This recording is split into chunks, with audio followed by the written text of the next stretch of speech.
working on my master's degree. I graduated from Pasadena in 2012, so I am an alumni here.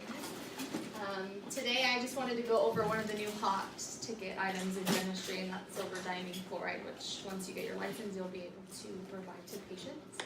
I think we had a table clinic of this already, so it's not any new news, but it's pretty exciting stuff. We did have this around when I was in school, so learning about it outside of class has been really fun for me. Here's some history on silver diamine fluoride. It's actually been used in Japan for many, many years. I think they said since the 70s. And it soon became an alternative to the dental treatment in the developing world. So especially in rural areas where we don't have access to restorative clinics and things like that, we can use silver diamine fluoride.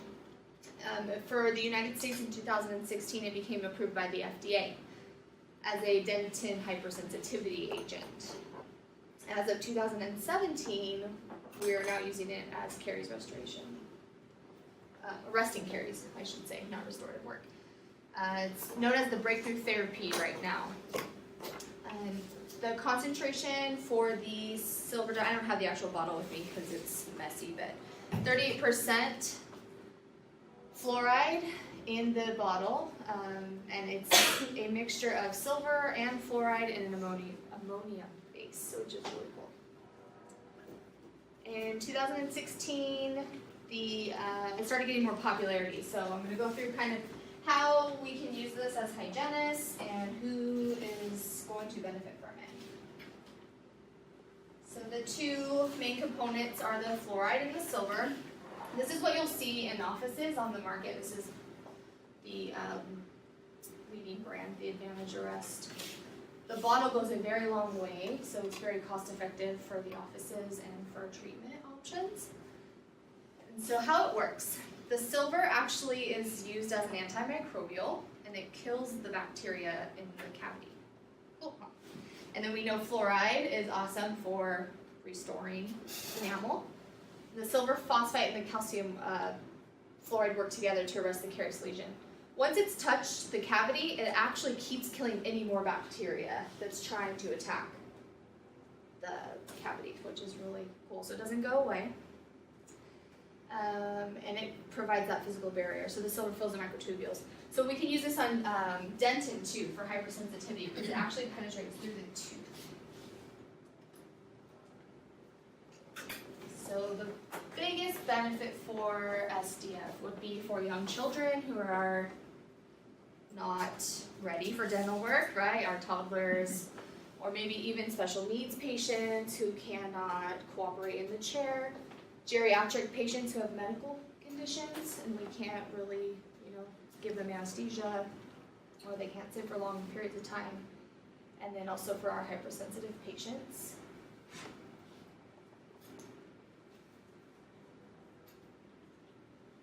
It's also nice for patients who are in financial constraint, or if you're working out in rural areas.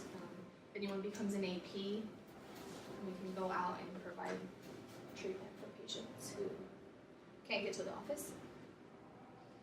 Any questions so far? No.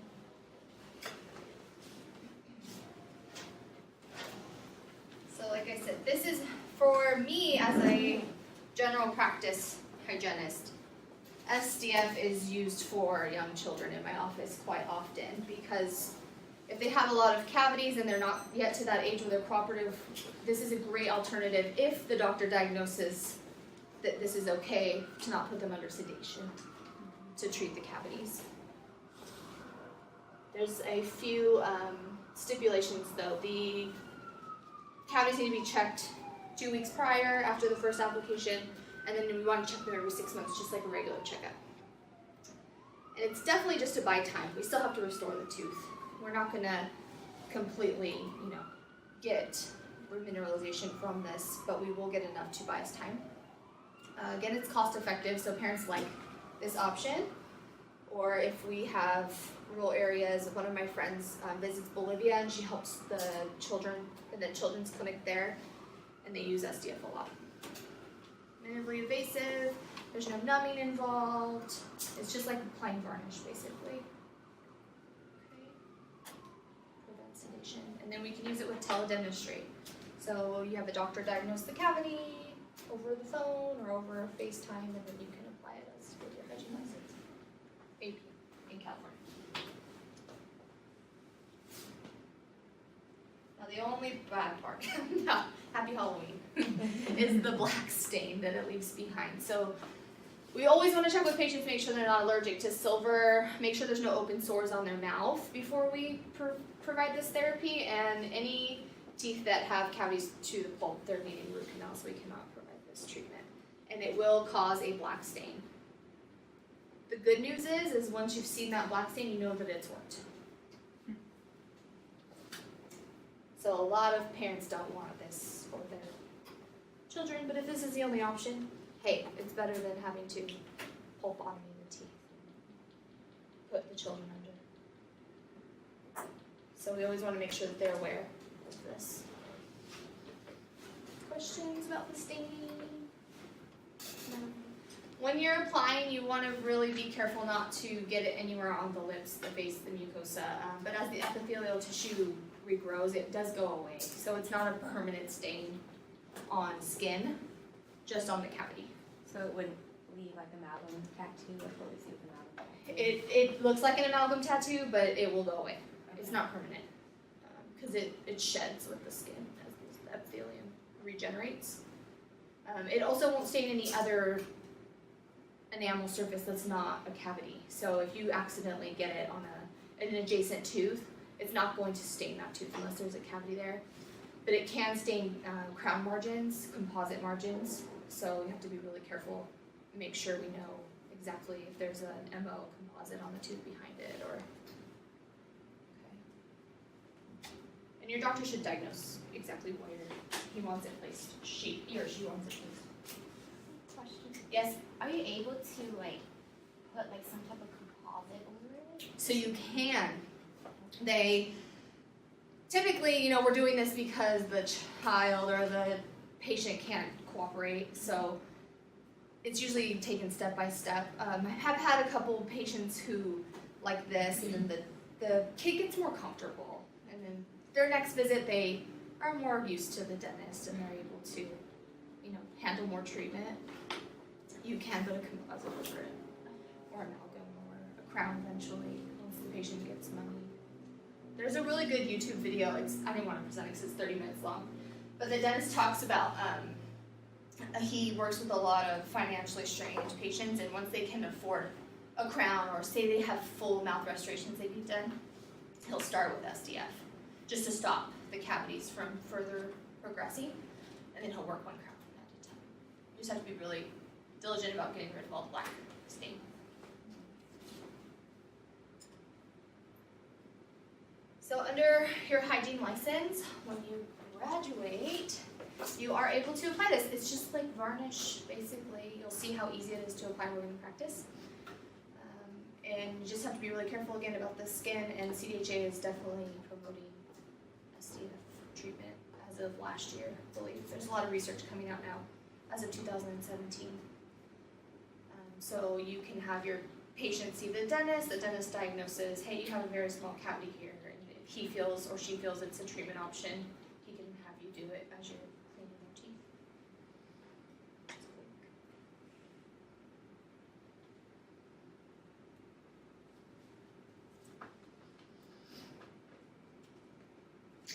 So here's another photo. This is an actual patient of that same friend, Kelly.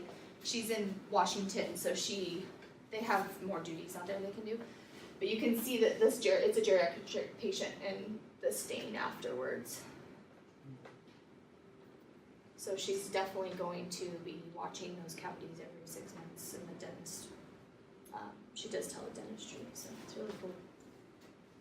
So that's the only downfall, is the cosmetic, right? It's all cosmetic at the end of the day. Yes? Can you apply it on interproximal caries? Yeah. So I'll show you a video too, it's really cool. We'll practice that too. So it's very universal. The 3-year-old comes in, he's never been to the dentist. When should kids see the dentist? 18 When they get there. first tooth. Exactly, when they get their first tooth. So by one or when they get their first tooth, they can go. Because we want to make sure, the biggest thing is we want to make sure parents are giving proper oral hygiene at home. I have a 2-year-old. It's very, very hard to brush their teeth. I did not know how hard it was to brush a kid's teeth until I became a parent. So all judgment for me went out the window. Oh my God. So a lot of times parents will let the kids brush their teeth by themselves because they think that they're doing a good job and the kid doesn't want mommy to help. They want, they want to do it themselves. So he's using fluoride toothpaste, but his mom noticed a black spot on one of his molars, so she made him a dental appointment. It's very, very typical. So his social history, you guys can probably read this along with me. Attends daycare 3 days a week. He enjoys playing with those older siblings. He's very apprehensive when he comes in. He's crying. He doesn't want anything near his mouth. He doesn't want you to take x-rays.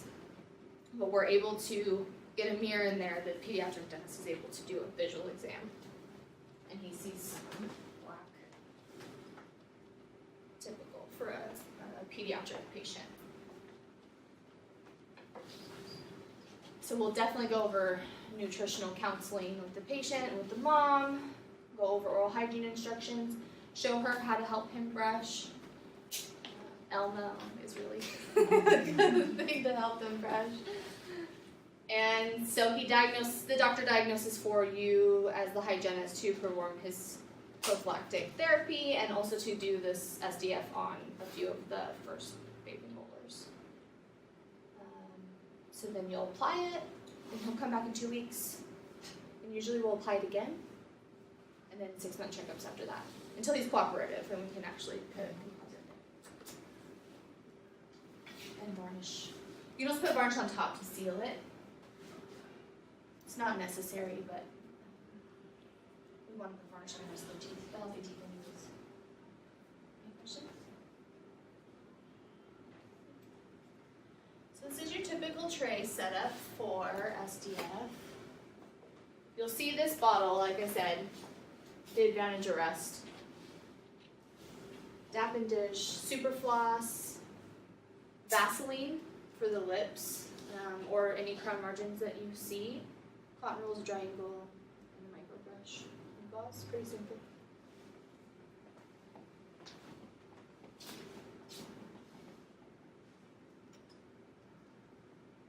So this is a really cool video from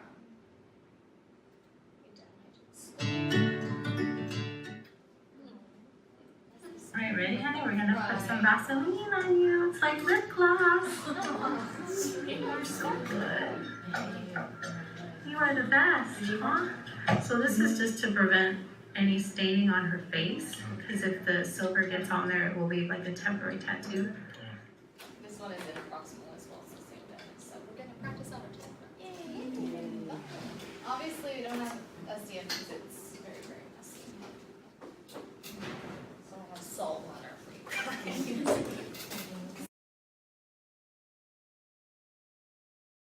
Super Floss, 1 to 2 cotton rolls, 1 to 2 gauze, a Dap and Dish, micro brush, and then this is just saline solution. You can put a drop in your Dap and Dish.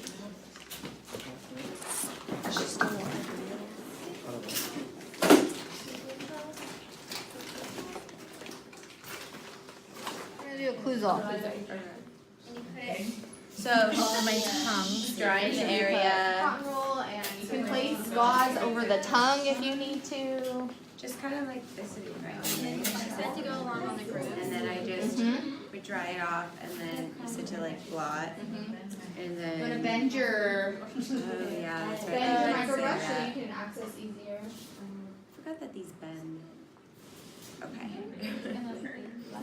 And then just kind of, you said mesial. And kind of go over a few other. Would I come into lingual or buccal at all? Yeah, you can go around the groove. Like a sealant. Yeah. Yes. Then what's the one where you scoop? That's an ITR. Oh, interim restoration. That's right. Okay. For some reason I thought you can technically use this though after you. Or 1 would you minute. So not once do you're done any applying your 3 removal of times, the you're gonna set your timer for 1 minute. On the IPRs, don't remove decay either. If you're going along cleaning the margins up, you're not scraping up. Right. Do you dry it each time? Interesting. No, you don't have to dry it each day. And then I'm just gonna pretend I'll apply varnish over. There you Why go. not?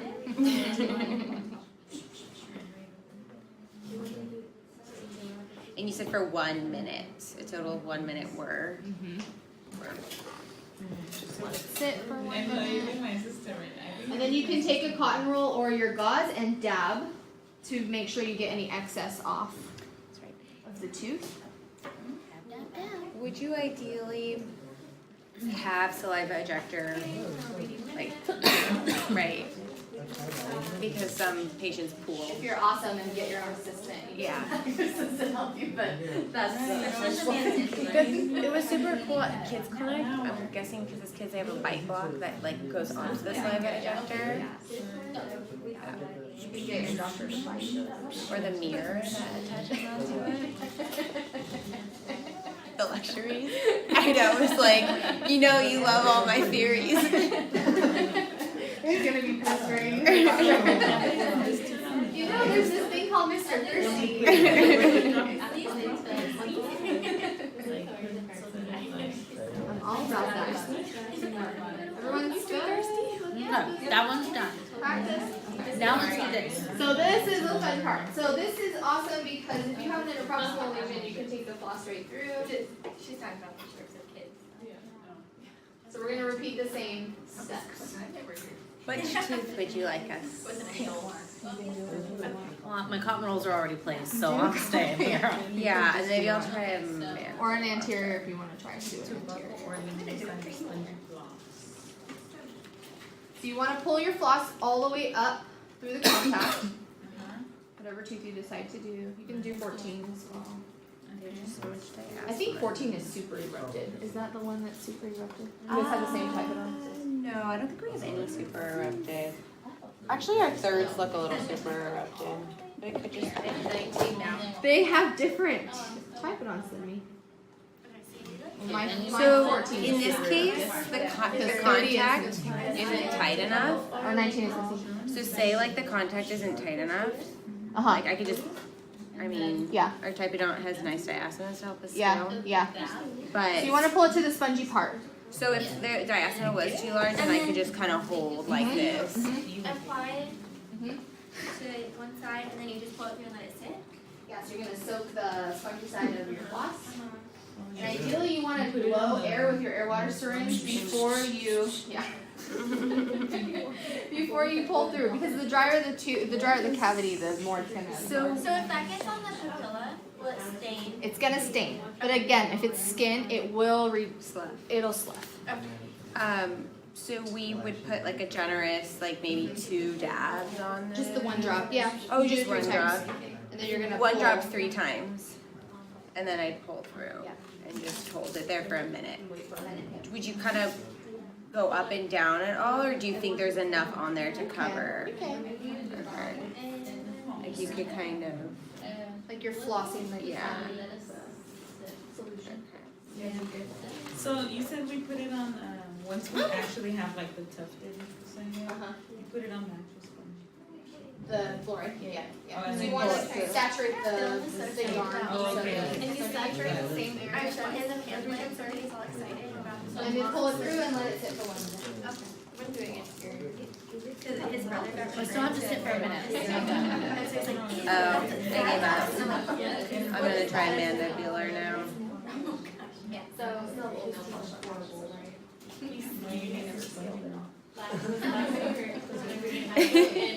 That's why I'm afraid to put it on mine, because I'm like the likelihood. I think it's from after I graduated. It's probably before I started working. I know. I feel like I Chunky glitter. don't know if I have the patience. For us.